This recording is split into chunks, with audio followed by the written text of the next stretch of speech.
여러분 안녕하십니까? KBS 9시 부산 뉴스입니다. 총선이 석 달여 앞으로 다가온 가운데 부산에서도 인물 경쟁이 시작됐습니다. 여당은 현 정부에서 고위 관료를 지낸 인사가, 또 야당에선 영입 인재가 잇따라 선거전에 나섭니다. 보도에 황현규 기자입니다. 검찰 출신으로 지난달 국무총리 비서실장에서 물러난 박성근 국민의힘 예비후보. 민생이 우선인 정치를 하겠다며 나고 자란 중영도구에 출마했습니다. 여기 중앙동 나오는데 30분이 걸립니다. 그거는 진짜 심각한 문제거든요. 그래서 젊은 사람들이 자꾸 떠나는 거예요. 그래서 1번 문제는 어쨌든 교통 문제를 해결하겠다. 공직을 사퇴한 현 정부 인사들의 부산 출마가 잇따르고 있습니다. 조성환 전 해양수산부 장관은 KBS와의 통화에서 행정 전문가가 필요한 중영도구에 출마할 생각을 굳혀 예비후보로 등록한다고 밝혔습니다. 대통령실 비서관을 지낸 박성훈 전 해양수산부 차관도 산업은행 부산 이전 등 국정과제를 이행하는 역할을 하겠다며 해운대 갑에 출마한다고 말했습니다. 더불어민주당에선 영입 인재를 내세우고 있습니다.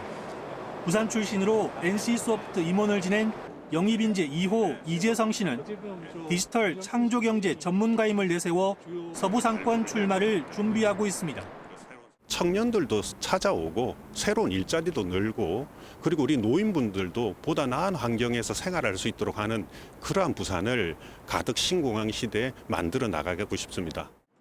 영도 경찰서장 출신으로 행정안전부 경찰국 신설 반대를 주도한 류삼영 전 총경. 총선 영입 인재 사모인 유 전 총경은 지역구 출마 등 선거에서 어떤 역할을 할지 중앙당의 결정을 기다리는 중이라고 밝혔습니다. 인물 경쟁력을 내세우는 후보들의 출마 움직임 속에 당내 공천 경쟁도 본격화되고 있습니다. KBS 뉴스 황현규입니다. 한동훈 국민의힘 비상대책위원장이 오는 10일 1박 2일 일정으로 부산을 방문합니다.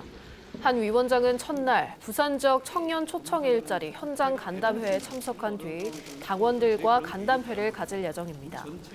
다음 날 오전에는 한 위원장 취임 후 첫 부산 현장 비상대책위원회 회의를 열 계획입니다. 한 위원장은 이번 부산 방문에서 가덕신공항 지원 문제와 글로벌 허브도시 특별법 제정안 추진 등도 논의할 것으로 보입니다. 부산경찰청이 더불어민주당 이재명 대표 피습 사건 피의자 김모 씨의 당적을 비공개하기로 한 것으로 알려졌습니다. 정당법상 수사기관이 수사 과정에서 알게 된 피의자 당적 정보를 누설할 수 없고 이를 어길 경우 3년 이하의 징역이나 금고에 처하게 됩니다.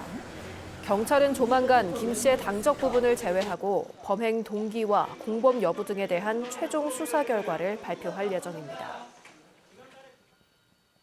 전국 대부분 지역에 한파주의보가 내려진 가운데 부산도 내일 아침 최저기온이 영하 5도까지 떨어지는 등 춥겠습니다.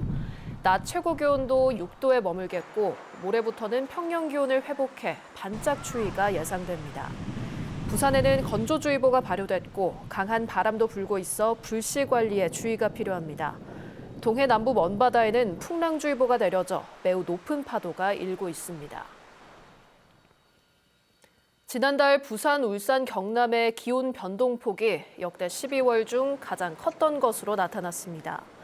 부산지방기상청은 전국에 기상관측망이 마련된 1973년 이후 지난달 기온 변동폭이 역대 12월 중 가장 큰 5.2도로 나타났다고 밝혔습니다.